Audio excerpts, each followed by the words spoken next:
Hello YouTube, this is J1P2K and I'm here to present to you the Lucha Underground comic.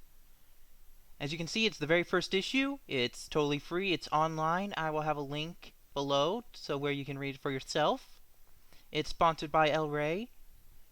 As you can see on the cover, we have Rey Mysterio Jr., or simply known as Rey Mysterio in the States here. He seems to be doing a flip, about ready to take down his opponent there on the mat, who's just looking up at him in whoa! You can see all the fans around the ring taking pictures.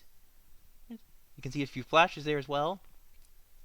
In the top left corner, you can see the El Rey Network logo, as well as some of the people who worked on the comic. I'm not very good with names, so forgive me if I butcher them. Reginald Jr., Oreo Grabark, Fleur Florier, as I said, I'm completely sorry. But let's get on to the next page.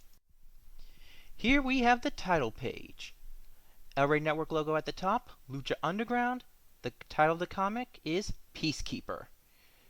We have all the people who worked on the comic. I am not going to try to pronounce their names again, because I am certain I did butcher them. And I'm not willing to go through that again. We see the Lucha Underground logo under the names, as well as all the information about right holdership of the comic. Not really much here else to explain, so let's get to the story. So here we have Rey Mysterio in wrestling in Mexico against an unknown opponent. You can see that there's a huge crowd surrounding the ring. In the next panel, you see Rey Mysterio going for his famous 619, obviously knocking the guy down by the next panel, and then going in for a flying clothesline. Oh, I think I can see some blood and spit in the final panel there. Dang. Gotta say, I really do love the artwork, especially all the tattoos on Rey Mysterio. It's totally awesome.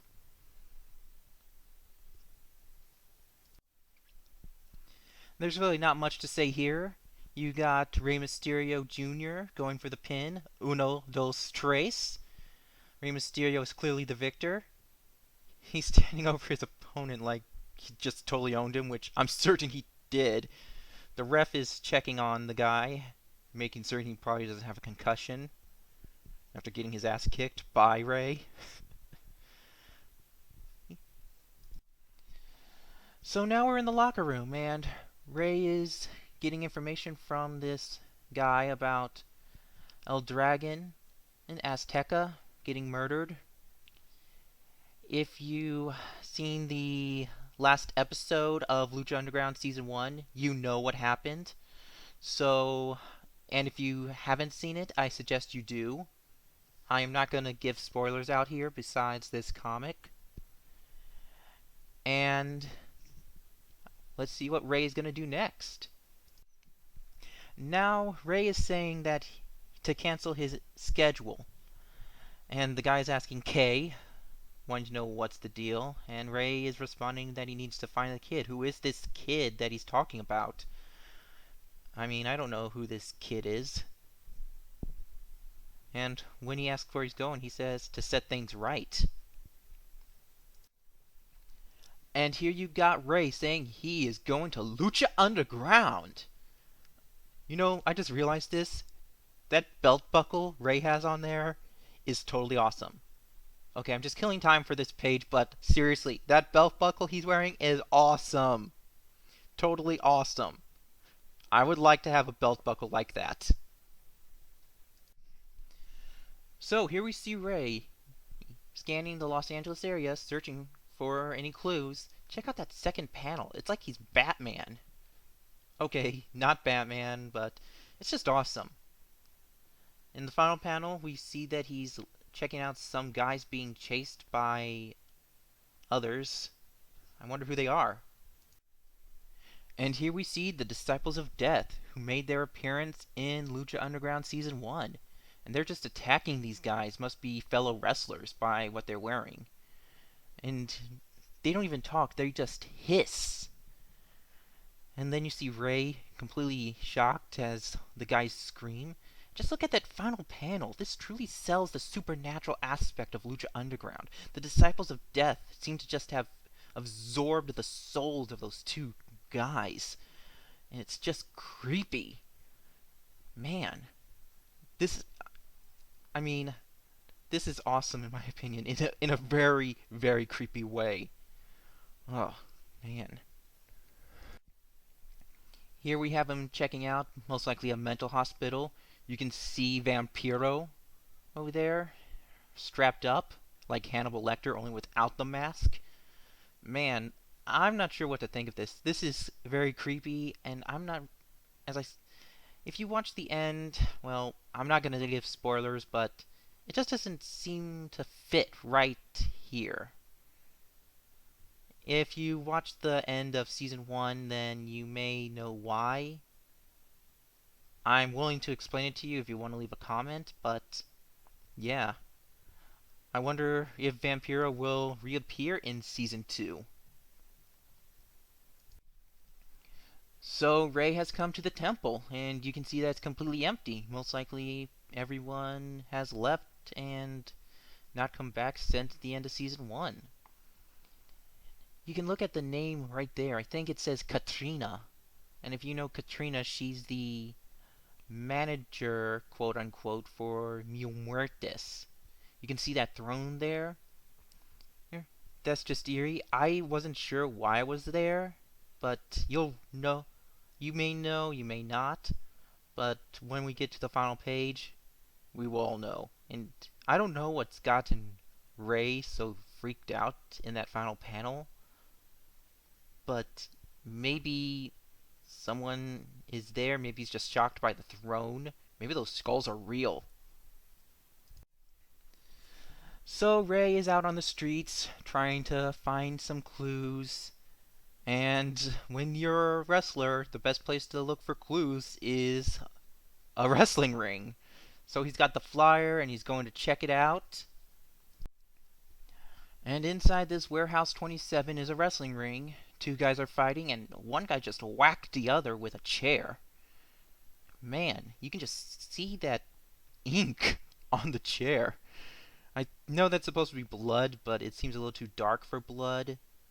Maybe that's not the case. And we can see that seems that the manager of the event is right next to Ray. Maybe he knows who Ray is. Maybe he thinks he's a wrestler or knows he's a wrestler because of the mask.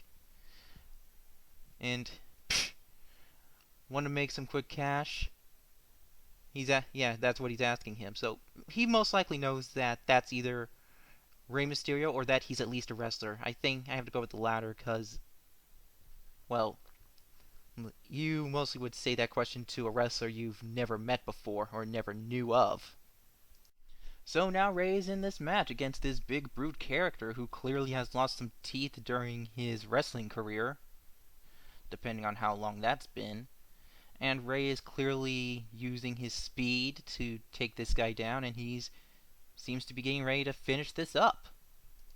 So Ray is going to finish this quickly with his famous 619, and he just sets the guy up, gives him a quick kick to the head, maybe make him lose a few more teeth, get the pin, and he's the winner. So we see Ray not wanting the money, but wanting information. What kind of information? I don't know. The manager guy seems to be trying to play dumb, or maybe he doesn't know. And Ray, well, he's not taking that. He just grabs the guy and is ready to kick his ass. And I'm pretty certain he saw what he did to that big guy in the ring. So he is going to tell Ray something.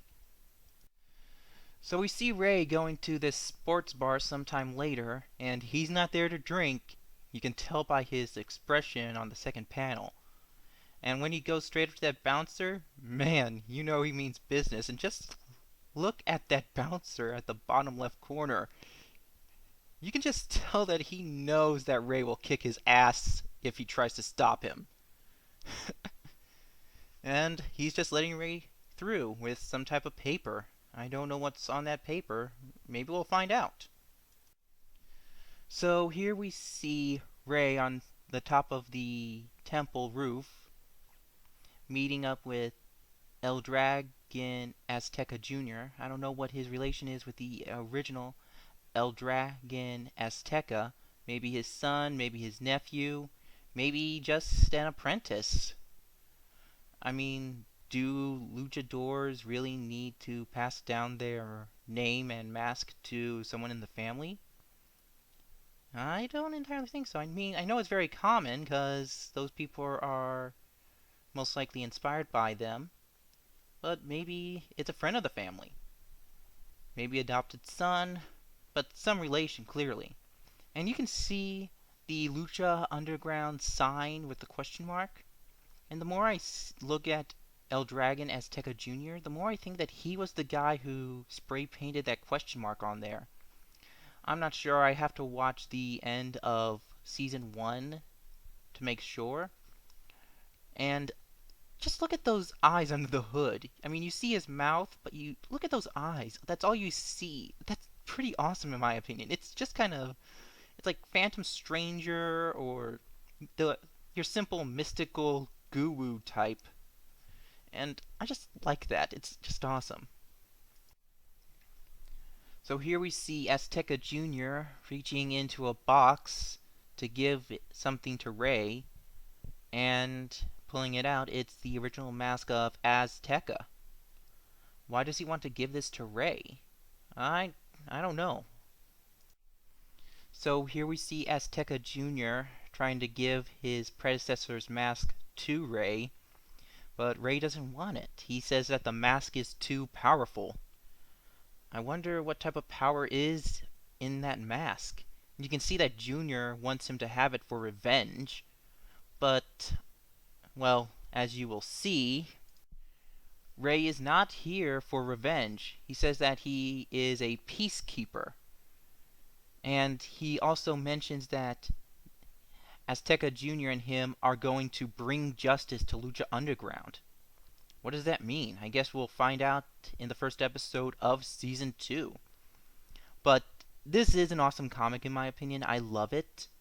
I want a physical copy of this. I will pay for a physical copy of this. If I find it in my local bookstore, that would be just awesome, or a local comic book store. And yeah, I really do enjoy this. Go check out the original comic, as I said, links in the description below. And it's not a real comic book without some advertisements in it. And the first two are for the El Rey Network. The first one is talking about their flying 5-finger, 1-arm, 8-pole, Shaolin exploding Death Touch Thursdays! Only on El Rey Network, where they show the Shaw Brothers Kung Fu classics. I own 2 of the movies, 36 Chamber of Shaolin and One-Armed Swordsman. I'd like to get more of those if I can find them. And the second one is for From Dusk Till Dawn. I haven't seen the series. I may try to watch it at some point if I get the chance. But I'm not sure. I may try. It is out on video and DVD, so maybe I can find it and rent it. Video. Does anyone remember VHS? Sorry. On DVD and Blu-ray. But yeah, and the last one is for Cricket Wireless. And there is not much to talk about here.